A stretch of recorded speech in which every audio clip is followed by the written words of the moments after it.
राजस्थान में पहली बार 4 साल के लिए नई आबकारी नीति जारी। 10 कमरों वाले होटल्स में भी बार की अनुमति, ब्रांड शॉप की मंजूरी सहित कई प्रावधान। राजस्थान में आबकारी विभाग ने नई आबकारी नीति लागू कर दी है। ये नीति अब 4 साल के लिए लागू रहेगी। पहले ये नीति 1 साल के लिए बनाई जाती थी। इसमें क्लस्टर और रिन्यू सिस्टम का प्रावधान होगा। वहीं 70% तक रिन्यू सिस्टम लागू रहेगा। 70% से नीचे रहने पर सभी दुकानें क्लस्टर सिस्टम पर जाएंगी। आबकारी विभाग की ओर से ये व्यवस्था जिलेवार की जा सकती है। आबकारी नीति में पहली बार 10 कमरों वाले होटल्स को भी बार लाइसेंस मिलेगा। इससे पहले सिर्फ हेरिटेज होटल्स को 10 कमरे पर लाइसेंस दिया जाता था। 10 कमरों वाली होटल्स को बार लाइसेंस देने से वैध शराब की बिक्री होने के साथ सरकार के रेवेन्यू में बढ़ोतरी होगी। इसके अलावा आबकारी नीति के तहत प्रदेश में एयरपोर्ट्स पर बार खोलने की अनुमति दी जाएगी। सभी प्रकार की अनुमति, लाइसेंस व परमिट आदि के लिए ऑनलाइन ऑटो अप्रूवल की व्यवस्था की गई है।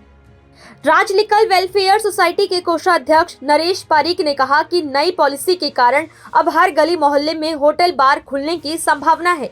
उन्होंने बताया कि छोटे होटल जो 10-15 कमरों के हैं, अब वे भी बार लाइसेंस ले सकेंगे, जिससे शराब की बिक्री बढ़ेगी।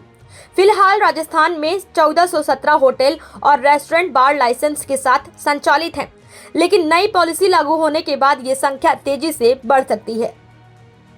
पर्यटन स्थलों के लिए सीजनल लाइसेंस का प्रावधान। पर्यटन स्थलों पर पर्सिस्टेंट और अन्य अस्थायी संरचनाओं के लिए अब सीजनल लाइसेंस जारी किए जाएंगे। पहले इन जगहों पर वार्षिक लाइसेंस लेना अनिवार्य था, जिससे पर्यटन व्यवसायियों को परेशानी होती थी।